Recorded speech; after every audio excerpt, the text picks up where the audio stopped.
तो hi everyone, this is अमन भैया और आई होप आप यार बढ़िया दबा के पढ़ाई कर रहे होगे। आज जिस विषय के बारे में हम बात करने वाले हैं वो है टाइम टेबल।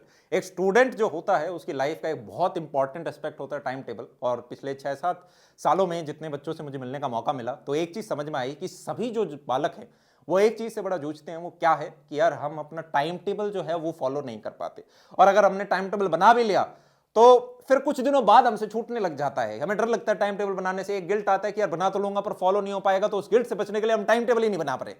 तो ऐसे में 2023-24 के जितने भी स्टूडेंट्स होने वाले हैं, हमने 2 साल पहले एक वीडियो बनाया था और वो बच्चों को काफी हेल्प किया। तो हमने सोचा पिछले 2 साल में कुछ नए प्रॉब्लम्स आ गए हैं और ये अपने आप में एक ऐसी चीज है, अगर आप अगले 10-15 मिनट बैठ के ध्यानपूर्वक सुनते हो और इन चीज़ों को नोट डाउन करते हो तो आपकी जो पढ़ाई में इफेक्टिवनेस है, आपकी जो एफिशिएंसी है, उसको आप मल्टीपल टाइम्स इंक्रीज कर सकते हो। राइट? जो कहते हैं ना कि यार स्मार्ट स्टडी भी होनी चाहिए, हार्ड वर्क तो हम करते ही हैं, स्मार्ट वर्क भी होना चाहिए। This is the smart work जो कि आप अपने पढ़ाई में लगा सकते हो। अब शुरुआत करते हैं बिना टाइम ज्यादा वेस्ट करे हुए। सबसे पहले अगर हम टाइम टेबल बना रहे हैं तो हमें यह पता होना चाहिए हमारा P1, P2 और Px क्या है। P1 का मतलब है प्रायोरिटी, प्रायोरिटी 1, प्रायोरिटी 2 और कौन सी बकवास प्रायोरिटीज हैं जिन पे हमें ध्यान ही नहीं देना।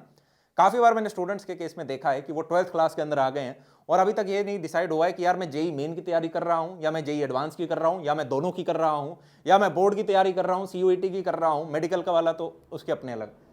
तो आपको पता होना चाहिए मेरी प्रायोरिटी 1 क्या है, प्रायोरिटी 2 क्या है और प्रायोरिटी एक्स का मतलब है कि भाई मेरा दोस्तों को टाइम देना प्रायोरिटी नहीं है। तो आपको यह भी पता होनी चाहिए कौन कौन से काम आपकी प्रायोरिटीज नहीं है और आपके टाइम टेबल में उनके लिए जगह नहीं है। सेकेंड चीज जिसके बारे में हम आते हैं वो है बड़ा इंटरेस्टिंग टॉपिक जो कि है नाइट वर्सेस डे। आज के दिन काफी बच्चे हैं, हम तुम्हारा मन करता है कि यार हम रात को थोड़ा और एक्सटेंड कर लेते क्योंकि रात को शांति होती है, कोई आवाज वाज शोर नहीं है और हमें और बड़ा मन करता है रात को बैठ के पढ़ेंगे। और इतने सारे वीडियोस आ चुके हैं, आप दिन में पढ़ो रात में पढ़ो कोई फर्क नहीं पड़ता। आपके सामने जो व्यक्ति खड़ा है वो अपने कॉलेज लाइफ के अंदर शायद ही कोई दिन रहा होगा यार जब मैं रात को शायद नहीं जगा होऊंगा, पर जब आप अपनी 12th क्लास तक होते हो तो उस हर एक बच्चे के लिए यार दिन में पढ़ाई करना इंपॉर्टेंट है। और इसके पीछे एक रीजन है। दिन में क्या होता है यार, हमारे मम्मी पापा जगे हुए होते हैं, वो हम पे थोड़ा नजर रख पाते हैं, हमें खाना पीना खिला कर पाते हैं, तो हम अच्छी पढ़ाई करते हैं। पर जैसे ही रात के 9 बजते हैं, डिनर किया, थोड़ा सा आलस आता है, माँ बाप सो जाते हैं, पर अगर हम उठे रह गए तो हमारा मन करता है यार 12-1 बजे तक फिर से भूख लग गई, किचन में जाके देखता हूँ कुछ बनाएगा, कुछ नहीं तो मैगी खा लो। अब मैगी खा ही रहे तो यार सामने कुछ लैपटॉप वगैरह होना चाहिए, तो वो खोल लिया, एक एपिसोड खत्म हुआ, दूसरे पे पहुंच गए, तीसरा पता ही नहीं चला रात के 2-3-4 कब बज गए। और फिर हमें गिल्ट होता है, फिर हम सोते हैं और सुबह उठते भी लेट है। तो वो जो चीज है ना यार, क्योंकि अब मम्मी पापा भी नहीं है देखने के लिए, तो अपन देखे जाते हैं कमरा बंद करके कि यार चलो। और वो कैसे पता नहीं चलेगा आपको, 1 हफ्ता हुआ, 2 हफ्ता हुआ, 4 महीने हुए, 6 महीने हुए और आप देखोगे यार मेरा एक सब्जेक्ट में बैकलॉग आ गया, मेरे को वीक पढ़ रहा हूं पढ़ाई के अंदर। तो इसलिए दिन के अंदर यार हमें पढ़ाई करनी है। ये एक मेरा प्यारा सा सजेशन है आप लोगों के लिए। +-1 आवर का मतलब क्या है? फर्स्ट 1 आवर है, उसके अंदर उठते ही सबसे पहले कोशिश करो कि मैं खिड़की के बाहर देखूं, 5-10 मिनट बालकनी के अंदर हो गए, छत के ऊपर हो गए, उस सूर्य की किरणें थोड़ी चेहरे के ऊपर गिरे, थोड़ा हम पॉजिटिव फील कर पाए। और उस 1 घंटे के अंदर कोई डिवाइस वगैरह का इस्तेमाल मत करो यार। काफी बच्चे पेरेंट्स आते हैं, वो कहते हैं कि भाई हमारा बच्चा है वो वॉशरूम चला जाता है, मोबाइल लेके सोशल मीडिया देखता रहता है 1 घंटा अंदर बैठ के। वो टाइम वेस्ट नहीं करना यार। उससे क्या हुआ, आपने सुबह उठते ही अपने दिमाग को एक वो डोपामिन स्पाइक दे दिया, आपको बट पढ़ने का मन नहीं करेगा बच्चे दिन के अंदर। तो वहां पे अपने फोन को बाहर रखो, इनफैक्ट रात को सोते वक्त रखो ही मत। इसलिए +1 आवर मतलब सुबह उठने से बाद 1 घंटा और -1 आवर का मतलब सोने से पहले वाला 1 घंटा। इसके अंदर भी मोबाइल मत रखो, अदरवाइज आप अपना सोने का टाइम फिक्स नहीं कर पाओगे। आप सोचोगे कि आज मेरे को 10 बजे सोना था, आज मुझे 12 बजे सोना था, पर 12 बजे तो फोन हाथ में है जनाब। तो ऐसे में हम देखते जाएंगे और वो हमारा टाइम आगे चला जाएगा। कभी कभी क्या है ना, सुबह उठते ही अपने आप से ये भी पूछना जरूरी है जीवन में कि मैं कर क्या रहा हूं। मतलब मैं क्यों दिन के 8-8, 10-10 घंटे इस पर्टिकुलर एग्जाम के लिए पढ़ रहा हूं। पिछले 6 महीनों में मेरी क्या इंप्रूवमेंट हुई है, क्या मेरे सब्जेक्ट वीक हुए हैं या मेरे सब्जेक्ट स्ट्रांग हुए हैं, मैं क्या क्या सही कर रहा हूं, मेरे लॉन्ग लाइफ के क्या गोल्स हैं, मेरे मम्मी पापा भी क्या कर रहे हैं मेरे इस चीज को करने के लिए, किस किस के यहां पे स्टेक लगा हुआ है, ये मेरे दोस्त क्या कर रहे हैं, ये मेरे को सच बोलते हैं झूठ बोलते हैं, मेरा मेरा मेरा ध्यान कहां पर है, एक वो चीज क्या है जो मैं जीवन में अभी गलत कर रहा हूं, जो मैं इंप्रूव कर सकता हूं। तो ये जो सेल्फ टॉक है ये बहुत इंपॉर्टेंट होती है। ये तब होती है जब आप सुबह सुबह उठते ही अपने आप को समय दो, ना कि दुनिया को समय दो। और वो अपने आप को समय आप तब दे पाएंगे जब हम अपना डिवाइस वगैरह को दूर रखेंगे। क्या ये चीज समझ आए? नेक्स्ट चीज के ऊपर आते हैं जो कि लॉन्ग टर्म टाइम टेबल बनाना जरूरी है। लॉन्ग टर्म मतलब कि भाई जैसे अभी अगर दिसंबर मंथ है तो आपको पता होना चाहिए यार अच्छा जैन आने वाला है, जैन के अंदर ओके हमारा यार जेई की तैयारी करनी है, उसके बाद फेब के अंदर प्रैक्टिकल आ जाएंगे, मार्च अप्रैल के अंदर यार हमारा बोर्ड सीयूईटी वाले एग्जाम इस तरह के हैं, अप्रैल में फिर से जेई, अच्छा फिर जेई एडवांस आ जाएगा नीट वाले बच्चे अकॉर्डिंगली। तो आपको पता हो कि यार मेरे ये एग्जाम्स हैं, इसके बीच में इतना इतना इतना इतना टाइम है। कभी कभी हम सोचते हैं यार अभी तो 2 महीने पड़े हैं, अभी तो 3 महीने पड़े हैं, अभी तो 1 महीना, उसको आप 5 से डिवाइड करोगे सब्जेक्ट से तो आपको पता चलेगा कितने कम दिन बचे हुए हैं। तो this long term time table is important क्योंकि ये प्रोक्रेस्टिनेशन भगाता है। आपको पता होता है कि यार ये वाला दिन मैंने फिजिक्स के और केमिस्ट्री के इस चैप्टर को दिया था और अगर मैंने आज इनको नहीं किया तो आगे वाले दिन तो पैक्ड हैं सारे के सारे, तो मैं फिर लेट हो जाऊंगा। तो प्रोक्रेस्टिनेशन को हटाने में हेल्प करता है। नेक्स्ट, एक सब्जेक्ट को लंबे टाइम तक मत पढ़ो। काफी बार हमारा मन करता है यार ऑर्गेनिक में बड़ा मजा आ रहा है तो मैं ऑर्गेनिक ही 4-5 दिन तक पढ़े जा रहा हूं। ऐसे में क्या है, फिजिक्स और मैथ्स तो छूट गए, उनका रिवीजन भी छूट गया और वो बड़ी गलत हो जाती है। ऐसे में पुराने चैप्टर भूलने स्टार्ट। तो एक दिन में एक सब्जेक्ट नहीं, कोशिश करो एटलीस्ट 2 सब्जेक्ट आप करें, 4-5 सब्जेक्ट भी नहीं पढ़ने, 2 सब्जेक्ट एक अच्छा वो पॉइंट है जहां पे आपने एक सब्जेक्ट को अच्छा टाइम दे दिया, दूसरे सब्जेक्ट को भी थोड़ा फॉलो अप कर लिया। अगर आपके कोचिंग इस हिसाब से दिन में 3 सब्जेक्ट होते हैं और तीनों को रिवाइज करना हो तो उस केस में आप 3 भी कर सकते हैं। हॉप मेथड ये है, जैसे हम एग्जाम जाते हैं तो एग्जाम के वो जो 2 से 3 घंटे होते हैं उस टाइम हमारा फोकस बड़ा तेज होता है। आप देखोगे हम बहुत सारी शीट्स के अंदर लिख देते हैं, हम एक्स्ट्रा शीट्स वगैरह मांगते हैं और सारे क्वेश्चन बैक टू बैक, पता ही नहीं चलता वो 3 घंटे गए कैसे, क्योंकि हमारा पूरा का पूरा ध्यान उस सारे के सारे पेपर करने में होता है। सोचो अगर वैसी ही पढ़ाई हम अपने घर के अंदर कर पाते तो हम कितना बेहतरीन जा सकते हैं। तो उसके लिए अब ऐसा पूरे दिन तो नहीं रह पाएगा पर 1 घंटे तो रह सकता है और उसको हम बोलते हैं आवर ऑफ पावर। आप अपना 1 घंटा फिक्स कर सकते हो कि रात को 9 से 10 या शाम को 4 से 5 ये एक ऐसा 1 घंटा है जहां पे मैं कोई नहीं आएगा मेरे को डिस्टर्ब करने। कमरा बंद मत करो, खुला रखो, माँ बाप देख पाए पर कोई कमरे के अंदर नहीं घुस रहा है। आप बिस्कुट विस्कुट कुछ नहीं खा रहे हो, पानी पी सकते हैं। जैसे एग्जाम का माहौल होता है टेबल कुर्सी पे बैठ के आप पूरे फोकस के साथ, वैसे कि ये रात को 9 से 10 तो मेरे अंगद के पैर है, मुझे कोई नहीं ला सकता मेरी टेबल कुर्सी के ऊपर से। और आप देखना ये आवर ऑफ पावर, इस 1 घंटे में आप 2 घंटे से ज्यादा की पढ़ाई का आपको इफेक्टिव महसूस होगा।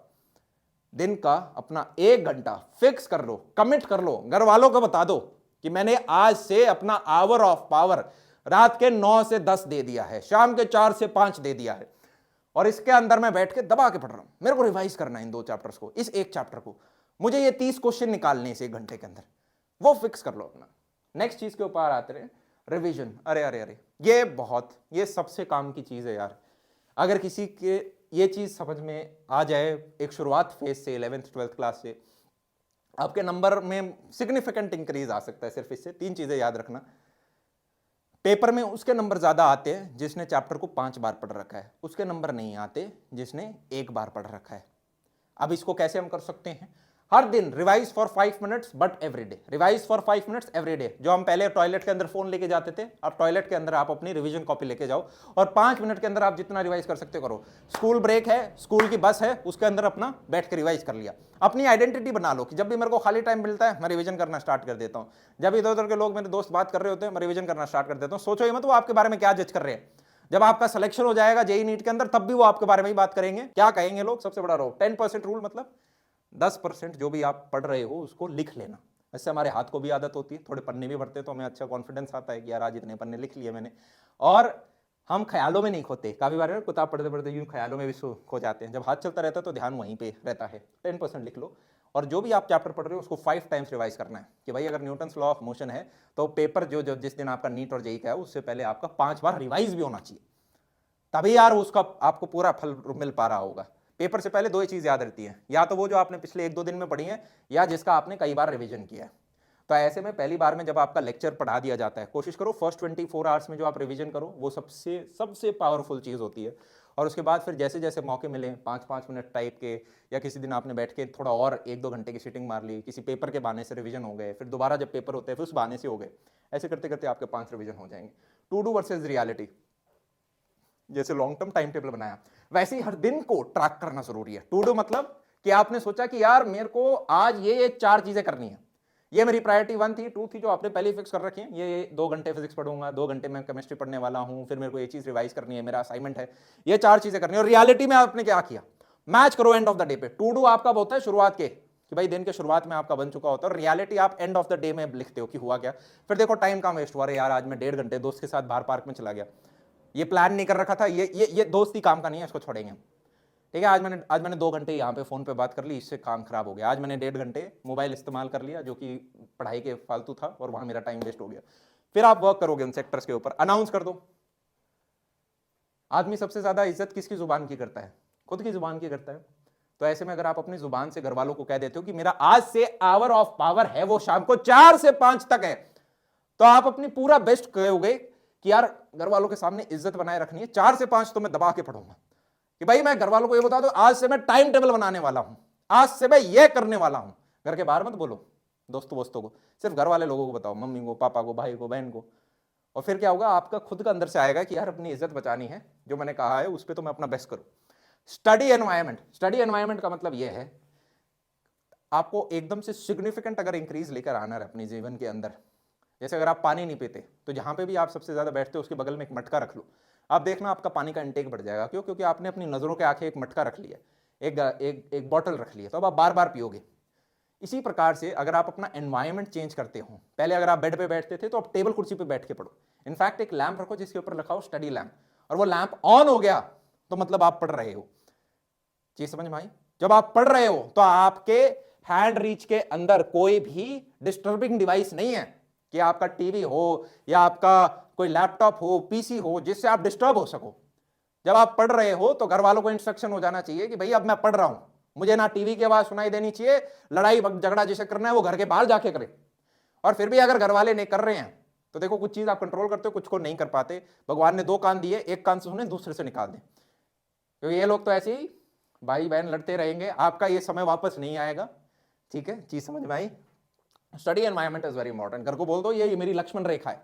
इसका मतलब ये नहीं कि कुंडी लगा ली करके, कुंडी लगा के काफी बच्चे फिर फोन यूज करना स्टार्ट कर देते हैं। नहीं नहीं नहीं नहीं, गेट खुला रखो वरना मम्मी पिटाई करेगी। गेट खुला रखो, मम्मी को देखने पाओ। इनफैक्ट मम्मी पापा जो आपको देखते हैं यार, ये तो बढ़िया फ्री की सर्विस है, ये तो आपको फ्री के बॉडीगार्ड, सिक्योरिटी गार्ड मिल रखे हैं। क्या कह रहे हो भैया, बॉडीगार्ड नहीं, बॉडी पिटाई करते हैं ये लोग। जब वो लोग बड़े यार अपनी कंपनी चलाने लग जाते हैं तो वो अपने पास साथ असिस्टेंट रखते हैं। असिस्टेंट क्यों रखते हैं? वो बता पाए कि यार मेरे कैलेंडर क्या है, आज की मेरी क्या क्या मीटिंग शेड्यूल है, तो उनके एक व्यक्ति बताता रहता है। आपको तो फ्री में मिल रखे हैं वो लोग कि यार आज आपको पढ़ना था, आज आपकी क्लास थी, आपका पेपर आ रहा है, पढ़ क्यों नहीं रहे हो, टीवी क्यों देख रहे हो। इस डांट को नेगेटिव नहीं लेना है, इस डांट को तो यूं लेना, अरे यार फ्री का कोई डांटने वाला मिला, कोई पड़ोस की आंटी थोड़ी ना डांटेगी, वो तो कहेगी बेटा और मस्ती करो, मेरे बच्चे से ज्यादा नंबर ना आए आपके। ये समझ में आ रही है? तो मम्मी पापा को एक पॉजिटिव वे में लेना है। इस पूरी पृथ्वी के ऊपर 2 ही लोग हैं जो आपका भला चाहते हैं। हाँ, इसका मतलब ये नहीं है कि आपके ऊपर एक्सटेंसिव प्रेशर लगा दिया जाए। प्रेशर लो किस चीज का, कि क्या मैंने अपना बेस्ट दिया। प्रेशर इस चीज का मतलब कि मेरा नंबर कितना है, प्रेशर इस चीज का मतलब कि मेरा रिजल्ट क्या आ रहा है, प्रेशर इस चीज का मतलब कि उसके इतने नंबर आए मेरे क्यों नहीं आ रहे। प्रेशर इस चीज का जरूर लो कि यार आज मैं इतना पढ़ सकता था पर मैंने इतना ही क्यों पढ़ा, आज मैं टाइम पे क्यों नहीं सोया, आज मैंने इस चीज पर टाइम क्यों खराब कर दिया। इस चीज का अपने ऊपर से लड़ाई जरूर रखें, कंपटीशन अपने आप से रखें, प्रेशर खुद के साथ रखें, बाकियों के साथ नहीं रखना। ठीक है, वो नंबर रिजल्ट ओरिएंटेड प्रेशर हमें जीवन में नहीं चाहिए, क्योंकि उससे परफॉर्मेंस खराब ही होगी आपकी। फिर अगर हम नीचे जाएं तो देखो यार, ये साइंटिफिकली प्रूव्ड है कि अगर कोई भी एक नया, ये किसी भी आप लेमैन को पकड़ते हैं तो उसका 25 मिनट का फोकस होता है, और उसके बाद उसे 5 मिनट का अगर आप रेस्ट दे दोगे तो बैटरी फुल फिर से रिचार्ज हो जाएगी, और फिर से वो 25 मिनट पढ़ लेगा, फिर 5 मिनट का रिचार्ज।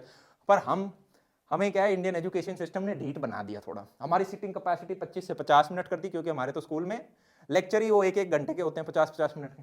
तो 50 मिनट पे आपका 10 मिनट का ब्रेक, और फिर जब आप जेईई नीट की तैयारी के लिए सीरियस हो जाते हो तो हमारी सिटिंग कैपेसिटी 2 से 3 घंटे की हो जानी चाहिए। तो वहां पे अगर आप 2.5 घंटे पढ़ाई करते हो 30 मिनट का आपका ब्रेक हो गया। उसी प्रोपोर्शन में हम चले जा रहे हैं।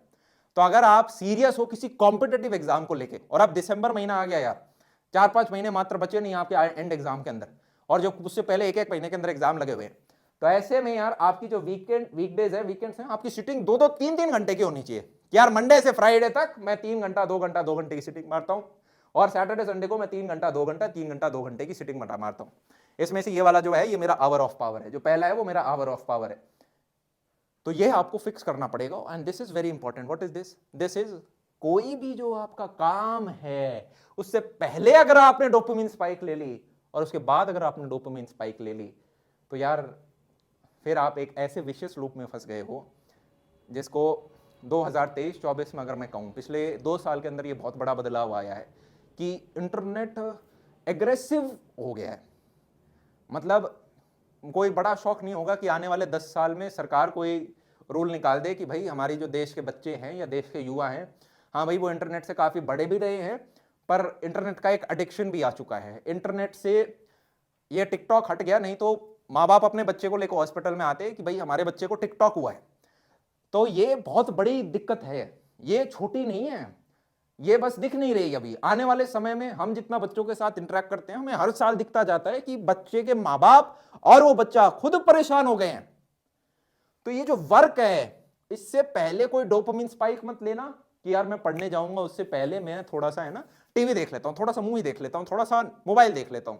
ना ना ना ना ना, ये दलिया है आपका काम। दलिया सेहत के लिए अच्छा होता है, पर दलिये से पहले अगर मैंने आपको समोसा खिला दिया और दलिये के बाद अगर मैंने आपको समोसा खिला दिया, तो क्या आप अगले दिन दलिया खाओगे? जब समोसे पड़े हैं तो आप नहीं खाओगे दलिया। तो सेम वही हमारा पढ़ाई पे ध्यान करता है। पढ़ाई से पहले अगर आपने कोई काम कर लिया जिसमें मजा बहुत आ रहा है दिमाग को, और पढ़ाई के बाद आपने एकदम से कहा अब तो मेरा ब्रेक है, मेरा ब्रेक है तो मैं बढ़िया से अभी अपना टीवी देखूंगा या मोबाइल देखूंगा या ये देखूंगा।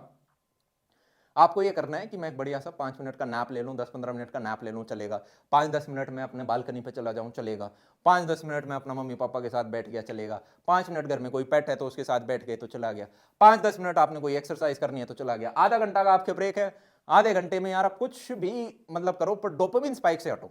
क्या भैया म्यूजिक सुन सकते हैं? बिल्कुल भी, लिरिक्स वाले तो सुनने ही नहीं है आपको। लिरिक्स होता क्या है यार, वो एक चीज की शुरुआत होती है, आपने म्यूजिक स्टार्ट कर दिया ना तो फिर आप म्यूजिक पे नहीं रुकोगे, आप दूसरी चीज पे जंप करना चाहोगे। पर अगर हाँ आप जब रिवीजन कर रहे हो तो एक चीज पढ़ ली मैंने डिफरेंशियल कैलकुलस पढ़ लिया, अब मैं उसको थर्ड टाइम रिवाइज कर रहा हूं, तो थोड़ा बहुत म्यूजिक आप करते हो तो मोमेंटम बना रहता है, फोकस बना रहता है। फर्स्ट टाइम में म्यूजिक इतना हेल्प नहीं करता है, जब आप एक नई चीज पढ़ रहे हो तब इनफैक्ट हमारा फोकस हटता है उस चीज से। तो आपको ध्यान रखना है, दलिये से पहले समोसा, दलिये के बाद समोसा हम नहीं खाएंगे, राइट। 2 साल है यार, जीवन के इन 2 साल में अगर आपने अपना मेहनत करना सीख लिया, ये मत सोचो कि मेरे को रिजल्ट लाना, रिजल्ट तो बाय प्रोडक्ट होगा। अगर आपने अपने आप को डिसिप्लिन में लाना सीख लिया, आपने अपने आप को कंट्रोल करना सीख लिया, जिसे सेल्फ कंट्रोल बोलते हैं, आपने एक चीज के ऊपर बैठ के फोकस डालना सीख लिया। आप सोचो जेईई नीट तो मात्र एक बहाना है।